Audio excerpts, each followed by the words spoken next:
We are at Ayutthaya. It is Ayutthaya. I've been practicing. Ayutthaya. If we've got the pronunciation wrong, please forgive us, and maybe you can correct us phonetically in the comments.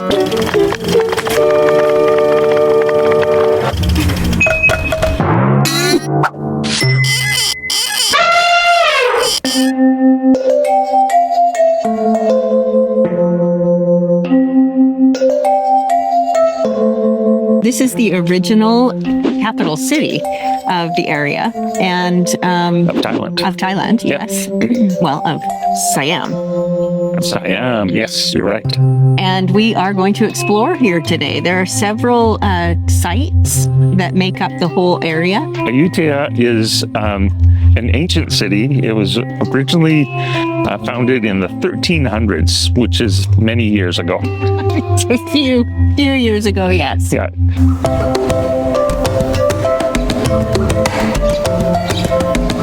Ayutthaya? Yeah. Did I say it right? Ayutthaya. Ayutthaya. Ayutthaya Yeah. was raided by the Burmese in the 1700s and really decimated, but a lot of the structures do remain. And as you can see behind us, there are several ruins to explore, which we love to do. And there's also temples on site. So we want to make sure that shoulders are covered, knees are covered, to respect customs, the Buddhist customs here.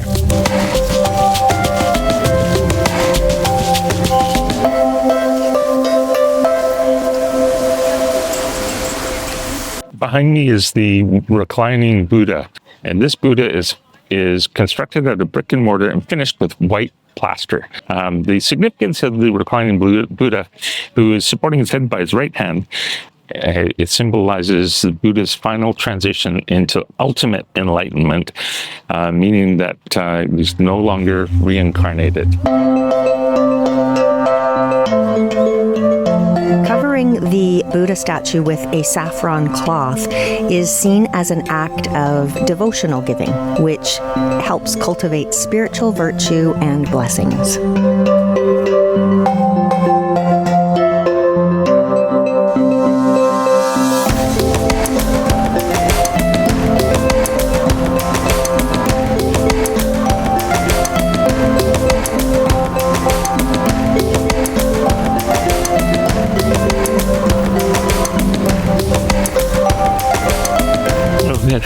A few steps. And they're also deep. That's stuck on my little legs. So the steps led up to this Wat where there's a deep, what looks like a well, where people are providing offerings of money. And it goes way down there. Way down. Yeah. There's also 8 statues, bronze statues of Buddha sitting in a reclining pose around the center well. A reclining pose? No. No. In a sitting pose surrounding that center well. Yes. Okay, let's go down the stairs. Okay.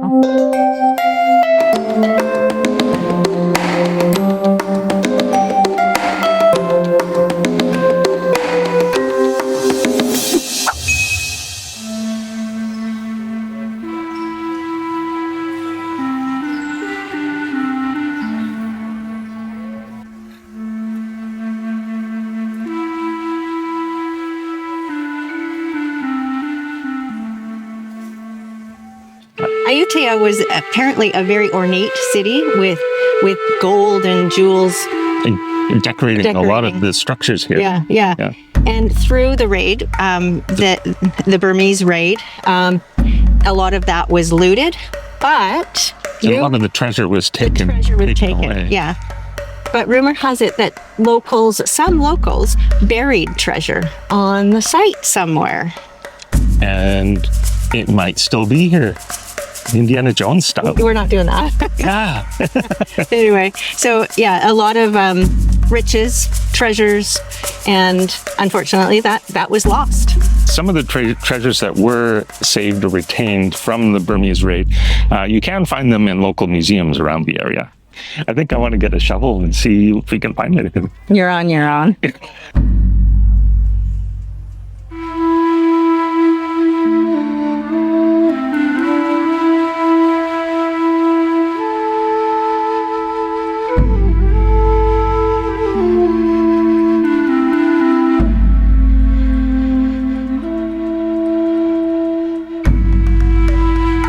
circling this main temple here, there are many seated Buddha statues in, I hope I get this right, the Bhumasparsha mudra, where the left hand is, the palm is facing up and the right hand is resting on the knee.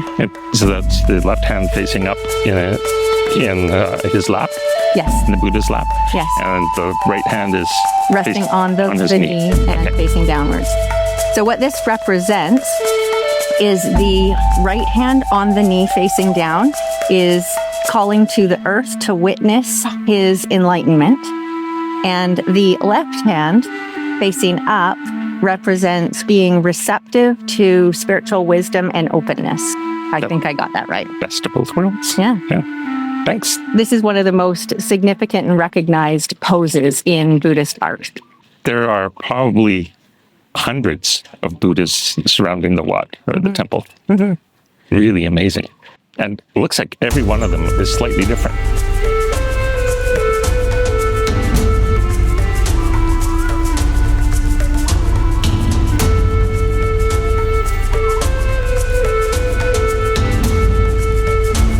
During the Burmese raids, a lot of Buddhist symbolism was desecrated. In fact, a lot of the Buddhas on the grounds were decapitated, and that was intended to demoralize the local people because it's such a strong symbol of Thai culture. This particular statue looks like it was spared or repaired. Repaired, yeah. But there's a lot of statues that definitely been desecrated. Lost their limbs and heads, and yeah.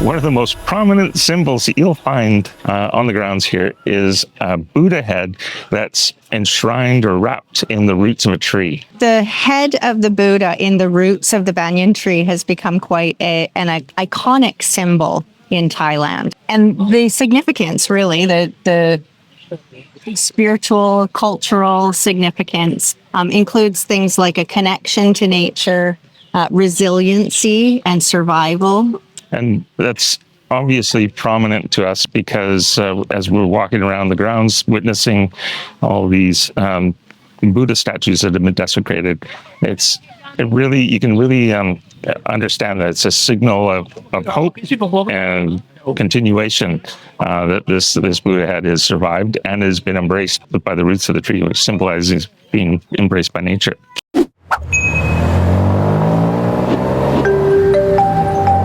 We're taking a tuk-tuk ride to the next location. There's about 4 or 5 locations that we'll be going to today, and it's all spread out, so no, we're not walking from place to place.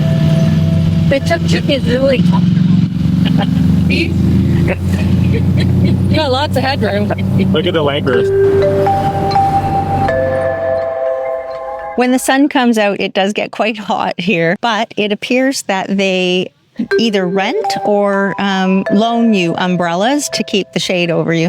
Several people are walking around with umbrellas, and it's looks like a good idea. A little bit envious? A little bit. Should I get you an umbrella? I think we'll be fine. Okay. Something to note that is really quite nice is that it seems really quite accessible. The pathways are quite wide typically, and there are ramps over the stairs in many of the places. Often we're not accustomed to seeing accessibility at this level. At some of the ruin sites that we've been to. Yes, the historical sites, the ruin sites. Yeah. It hasn't typically looked like it would accommodate all people, but it's really nice to see. Yeah, it's nice to see.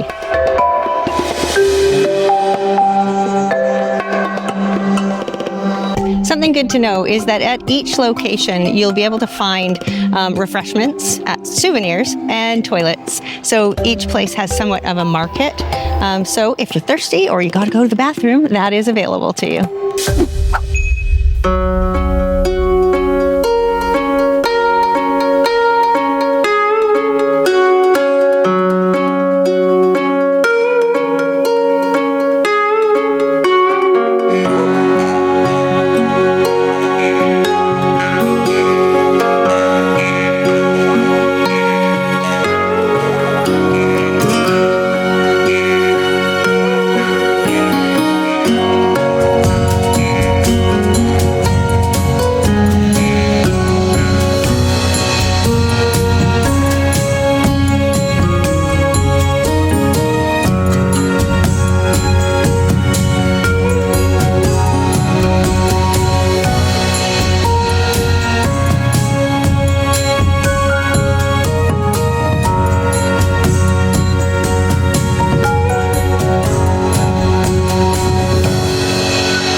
This site is remarkable. Like it is so ancient feeling. I know it's ancient, but it just feels so old. It's dotted with so many stupas, which are shrines, Buddhist shrines, basically. It feels old because it is old. I did say that already, though. I recognize it is old, but you can sometimes get that feeling that a place is just so ancient. Think about all the people that have walked this ground, like the lives that have lived here. Yep. Anyways, it's a gorgeous site.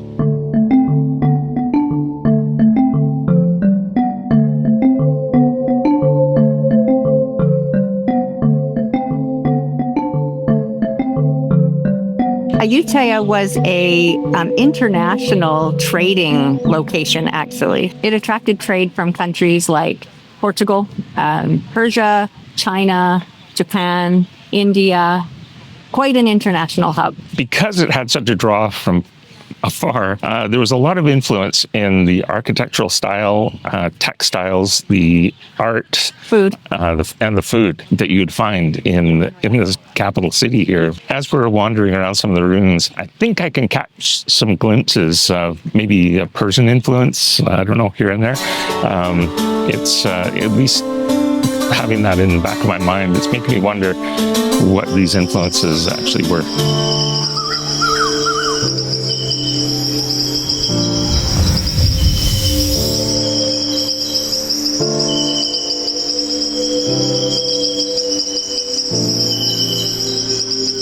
The stupas, or Buddhist shrines at this site, are really beautiful.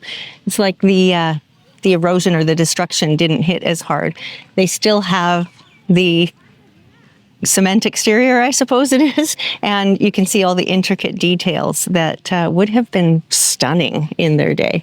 Stupas are actually places of worship. They're shrines, yeah. Shrines, yeah. Some of them have artifacts in them. Some do, yes. Yes. Artifacts. Yes. Okay. And some of them have artifacts in them, and they're places of worship. Burial sites too, I believe, for some of them.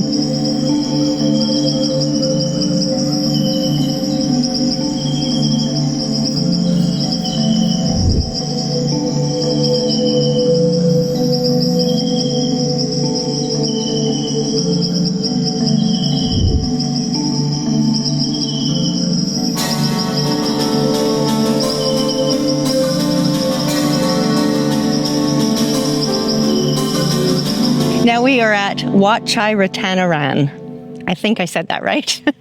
Sounds good to me. Our driver told us that the stupas and, the construction here in general is more of a Cambodian style.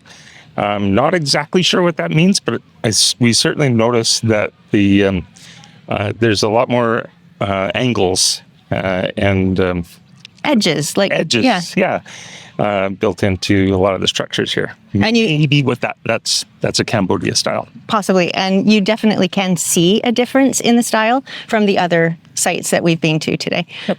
I don't know what the other styles were, but... Thai. I think they were Thai. No, there's different influences like Persian and Indian. Right. Yeah. Okay. All right. So that's... Ayutthaya.